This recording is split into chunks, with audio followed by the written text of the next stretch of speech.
Assalamualaikum warahmatullahi wabarakatuh. Waalaikumsalam warahmatullahi. Alhamdulillahirabbil alamin, hamdan syakirin, hamdan naimin, hamdan yuafi ni'amahu wa yukafi mazidah. Ya Rabbana lakal hamdu kama yanbaghi li jalli wajhil karim wa adimi sultani.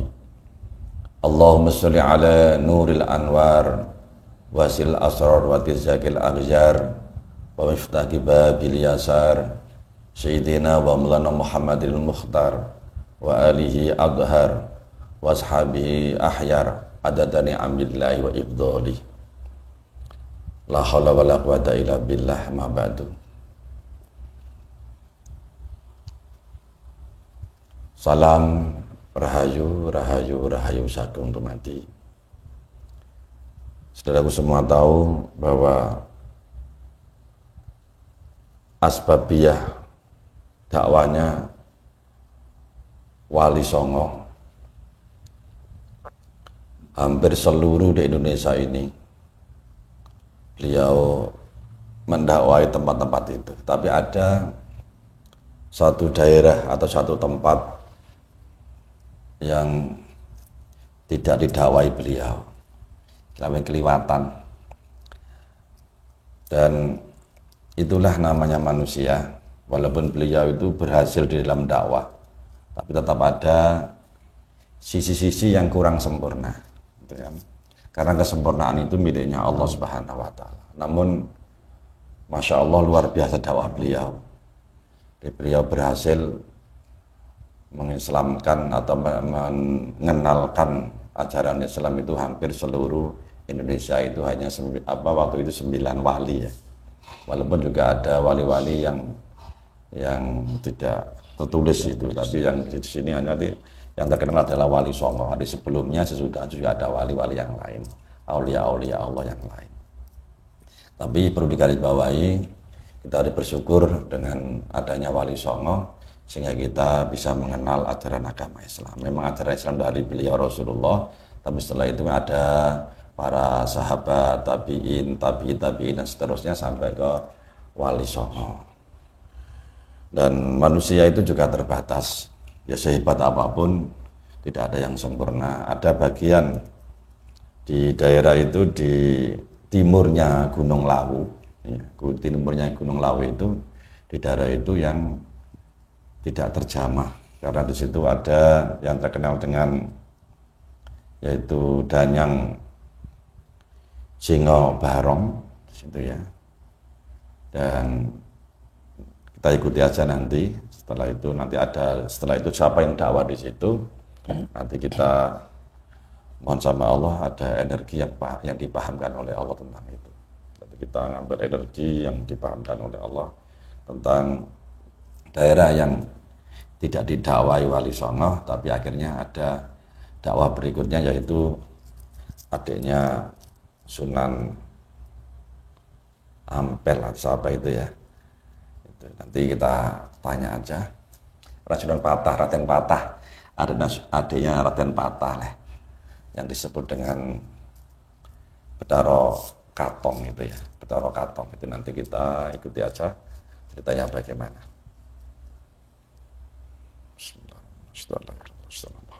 Assalamualaikum ya Rasulullah. Assalamualaikum ya Rasulullah. Assalamualaikum ya Muhammad. Assalamualaikum Nabiullah Khidir alaihissalam. Assalamualaikum ya wali-wali bersama. Para leluhur Nusantara, Jawa. Dan doa restu para guru-guru kami ya Allah. Ya Allah, mengisahkan nama nur datang Allah, dihadirkan hamba Allah yang paham daerah yang tidak didakwahi Wali Songo ya Allah. Paham bisa menjelaskan.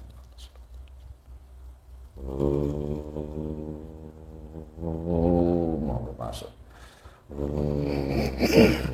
Dikehendaki oleh Allah, berserah diri ya Allah, berserah diri ya Allah.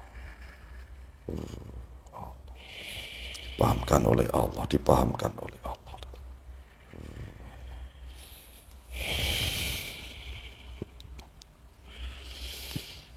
Assalamualaikum warahmatullahi wabarakatuh. Waalaikumsalam warahmatullahi wabarakatuh. Ya Allah, Dengan bahasa Indonesia dengan benar, dengan lancar ya Allah. Berkatnya Rasulullah. Mohon maaf sebelumnya. Dia menyusup dikembalikan ke tempatnya. Kekuatan Allah berkatnya Rasulullah Muhammad SAW. Kekuatan Allah. Allahu Akbar. Allahu Akbar. Allahu Akbar. Mohon maaf Ki. Kalau boleh tahu dengan siapa ini Ki? Iya. Ini Nggak boleh. iya, nggak boleh. Nanti saya yang ngapur-ngapur Ki. Kini saya panggil Akhi aja ya. Ya. Atau Kisana ya. Ya, Kisana aja ya. Ini Kisana. Kita bersyukur adanya dakwah Wali Songo. Beliau berhasil dengan izin Allah, dengan pertolongan Allah di bumi Indonesia, di bumi Jawa dan sekitarnya ini, lebih-lebih di pesisir daerah utara ini banyak yang masuk Islam karena dakwah, di antara asbabnya dakwah Wali Songo itu. Benar. Iya. Itu namun ada di daerah timurnya Gunung Lawu, tepatnya di Ponorogo ya. Itu benar enggak itu yang tidak dijamah, belum dijamah? Belum didawai. Terlewati, betul, terlewati. Jadi biasanya kan di situ kalau nggak salah Ki, ada yang mengatakan itu, saya kebenarannya nanti bisa sampai nanti kita hanya konfirmasi. Di situ ada namanya Danyang Ki, yang kuat itu namanya Singo Barong, bener nggak Ki di situ?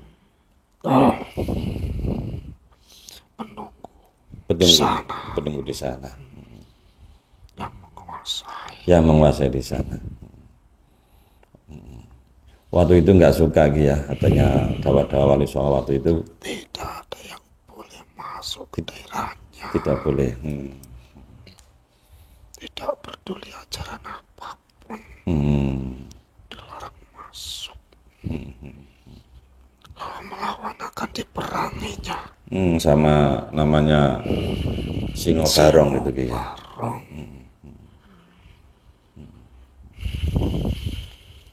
Dan akhirnya Singo Barong itu Ki bisa dikalahkan dengan adiknya Raden Patah ya, namanya Betaro Katong, itu bener nggak? Raden Betoro Katong. Mana? Raden Betoro Katong. Oh, Raden Betoro Katong. Itu bener Ki ya? Ya, tapi bukan dengan ilmu kesaktian. Dengan bukan ilmu kesaktian, dengan apa Ki? Ilmu akal. Gimana? Menggunakan akal logika.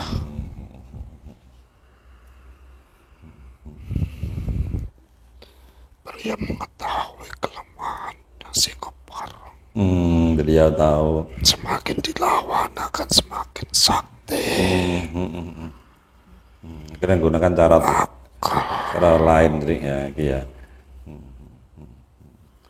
Jadi nggak sempat dengan sampai bertarung gitu, tidak Ki ya? Tidak. Perang akal. Akhirnya bisa menerima. Dengan syarat tidak boleh memaksa.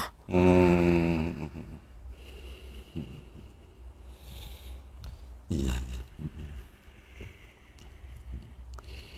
Jadi Ponorogo Ki, Pono itu kan kalau ada yang mengatakan Permono, Rogo itu dalam sini ya, Permono itu rahasia Ki. Rahasia diri. Rahasia diri. Di luar biasa Ponorogo itu Ki ya. Jadi Ponorogo itu rahasia yang ada dalam diri kita ini. Benar. Ada sedikit kita diungkapkan rahasia apa menurut yang sampai ketahui tentang Ponorogo itu?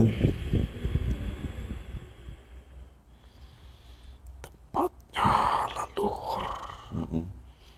Bertapa. Mencari diri mereka masuk. Mencari jati diri. Iya. ini Ki, saya kalau di sana itu terkenalnya kan kesenian namanya reok. Benar Ki ya? Iya. Sebagai simbol Kekuatan. Jadi betul Ki ya, di sana itu adanya namanya reok, itu betul Ki ya. Ya. dari penakluk harimau, Hmm.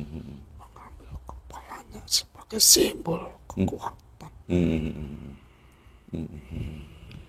Berarti reok itu ada yang mengatakan itu kalau sebenarnya juga reok itu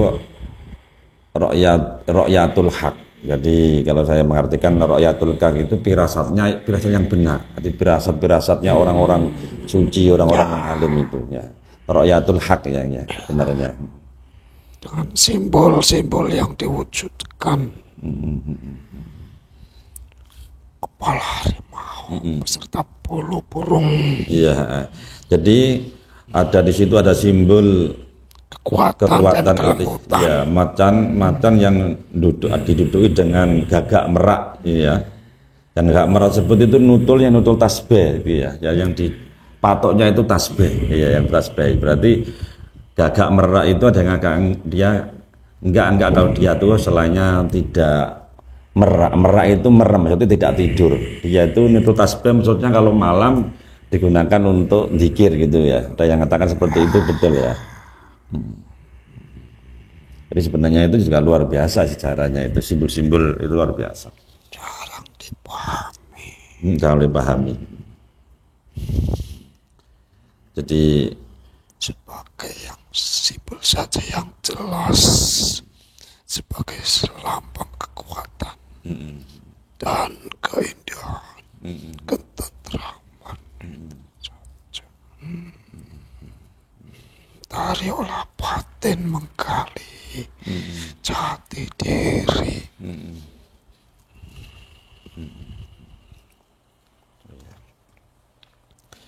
kalau sekarang ya jadi walaupun selainnya dari 9 wali tidak memasuki tidak terlewatkan di sana, tapi itu masih ada, yaitu dari Masih apa ya? terus beliau juga Keturunan Raden Patah. Raden Patah itu yang berhasil dakwah di sana ya. Apalagi ini yang disampaikan terkait dengan dakwah-dakwah para wali dulu, misalnya dia bisa cerita atau yang lain terkait dengan Ponorogo ini, atau terkait dengan reok dan sebagainya. orang-orang di sana sering menyatu dengan alam, dengan bersemedi, masuk ke jagat diri sendiri. Itulah yang membuat ajaran Islam mudah masuk ke sana. Gak keras guys, keraskan lagi dengan ritual, keras lagi. Allah. Gak keras guys, biar dengar. Islam disebarkan melalui sentuhan hati dengan akal, karena sebelum Islam datang, penghuni di sana sudah melewati gaib-gaib, sudah bersahabat dan memahami. Tapi akal logikanya belum jalan. Terus Dan mereka bisa menerima ajaran-ajaran Islam untuk ketentraman manusia. Itulah awalnya masuknya Islam di sana. Bukan dengan peperangan kesaktian, tapi dengan akal logika, sentuhan hati. Ya. Karena Raden berkodok mengetahui, sehingga barang tidak lawan dengan kesaktian. Di Betara Katong itu ada keistimewaan gitu ya. Akhirnya berhasil juga ya. Bukan sekedar sakti kanuragan, tapi juga cerdik dalam pemikiran.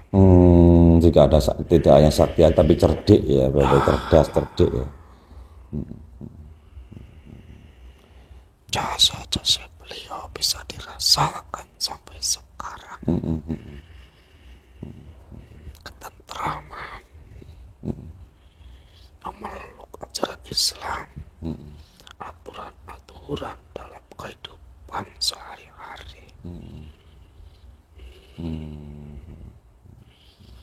Kalau dulu sebelum Islam datang ke sana, mereka hanya menyepi, mencari jati diri. Itu bagi yang sudah mumpuni, yang kalangan umum. Masih banyak yang keras kepala, mau menang sendiri. Hanya orang-orang yang tertentu yang mau mencari jati dirinya. Dengan datangnya Islam, kehidupan di sana semakin membaik, lebih meluas.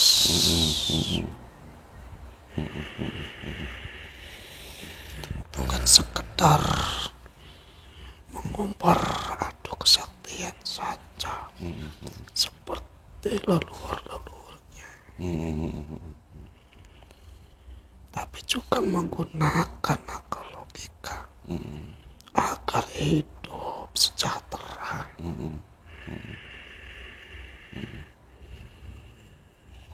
Lambat laun,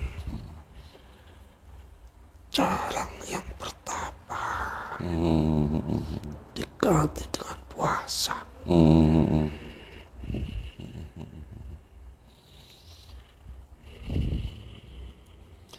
Niki, dan saya juga tentang Ponorogo sudah jenengan ceritakan.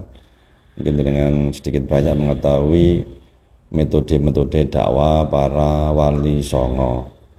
Sekarang itu ada juga metode dakwahnya itu dengan radikal, dengan kekerasan ya lalu apa istilahnya, tidak dengan yang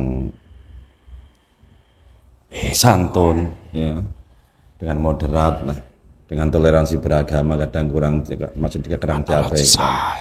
Terus sampai gimana dakwanya cara wali songo dulu? Jauh berbeda dengan zaman sekarang. Para wali songo, beliau berdakwah dengan sentuhan-sentuhan budaya, memasukkan secara perlahan syariat-syariat Islam dengan budaya-budaya yang ada di Nusantara, di desa-desa. Itu yang membuat para wali songo dulu berhasil dakwah di sini, khususnya di Pulau Jawa yang kental dengan tradisi, budaya. Di samping juga spiritualnya beliau itu, tauhidnya, berserahnya kuat, tapi juga cara yang memohon petunjuk. Dan menurut akhi, dakwah yang dengan kekerasan, dengan yang cara-cara yang ekstrim, radikal itu gimana? Itu bukan dakwah. Itu salah kaprah. Perang bukan untuk dakwah, tapi hanya untuk menjaga tauhid, menjaga kebenaran ajaran Islam dari pentindasan, dari penolakan. Islam tidak mengajarkan perang. Islam itu kedamaian. Islam juga itu agama yang biar selamat, keselamatan, kebesaran itu ya. Perang bukan Rahmatan lil alamin. Ya seperti perang itu ya, untuk saling menjaga. Sebenarnya tidak pernah diinginkan. Lain sekarang. Apa-apa perang. Tidak cocok perang perlawanan. Bahkan sesama Islam pun perlawanan, saling apa beda pendapat, saling membenci, nyebar fitnah, karena mereka belum sadar dasar-dasar Islam. iya, mudah menyesatkan dan sebagainya itu ya. Sebenarnya nggak seperti dakwah dulu, harus awal tidak seperti itu ya. Jauh ya. Alhamdulillah lagi. Ya. Wali Songo berdakwah, mengalah untuk menang, mencari jalan titik lemah untuk masuk dengan ramah, bukan dengan perang. Alhamdulillah. Karena beliau lebih mementingkan ke belakangnya. Kalau Islam masuk dengan perang, masuknya bukan dengan hati, tapi karena takut. Nanti setelah yang penyerang pergi, dia akan kembali ke agama atau kepercayaannya yang dulu. Itu yang ditakutkan. Makanya Pak Wali Songo, beliau tidak pernah perang. Dakwah dengan damai. Alhamdulillah lagi, saya terima kasih atas penjelasan ini jenengan, dan bisa diambil manfaat pada generasi-generasi kita biar tahu dan mau menghargai leluhur, juga menghargai perjuangan aulia-aulianya Allah, para wali-walinya Allah. Jadi biar enggak seenaknya sendiri atau dia merasa hebat, bahwa semuanya itu dulu hanya ada proses yang luar biasa ya. Sehebat apapun pengetahuan, pasti ada sebab akibat. Semuanya ada proses, ada sebab akibat. Ya, ujuk-ujuk langsung ada sebab salah bim itu. Semuanya apapun melalui proses. Melalui sunatullah. Ada pesan yang terakhir nih? Hormati leluhur bumi pertiwi ini. Hormati leluhur. Walaupun tidak sejalan dengan agama atau dengan akal pikiran, tapi mereka jika gagal, bumi pertiwi tetap harus dihargai ya. Walaupun nggak sependapat, tidak walaupun beda semuanya. agama, misalnya nggak boleh kita nggak misalnya membenci ya, atau tidak menghargai para leluhur.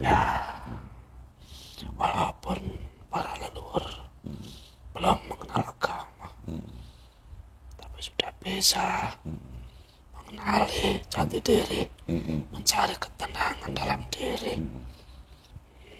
Itu yang jarang dilakukan zaman sekarang. Ya, kita terakhir nih, kita doakan di tempatnya di timurnya Gunung Lawu di Gunung Lawu, dan di Ponorogo ini tambah makmur, tambah berkah, tambah diridhai Allah, diberkahi Rasulullah. Kita doa ini. Alhamdulillah, bismillahirrahmanirrahim. Allahumma sholli ala nuril anwar wa siratil qadir zaman. Wa miftahil babil yasal sayyidina Muhammad al-Muhtar wa alihi wa sahbihi al-ahya. Adadan amin afdal ya Allah. Yang ada di Ponorogo ini ya Allah. Hidupnya selamat dan dirahmati Allah, diberkahi Rasulullah. Tambah kita pintu rahmat, pintu rezeki, pintu sehat ya sehat. Rahmat ya Allah, lindungannya kemari pahala jinak desa yang barokah, kota yang barokah rahmat Ponorogo barokah dan umat seluruh Indonesia. Altatun thayyibatun barokah Rabbana atina fid dunya hasanah wa fil akhirati hasanah wa qina adzabannar. Sallallahu Muhammad wa ala alihi wasallam.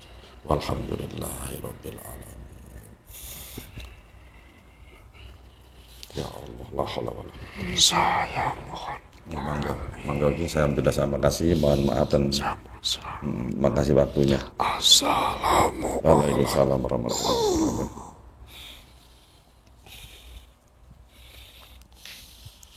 Terus sekalian,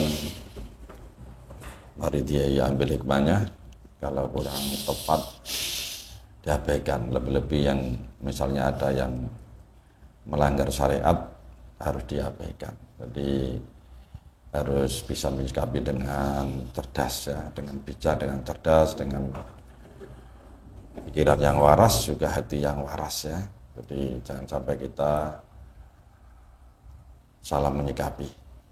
Dan ada hikmahnya, jadi ada ilmu yang manfaat, ilmu yang barokah. Itulah salam mustaqim. Wassalamualaikum warahmatullahi wabarakatuh.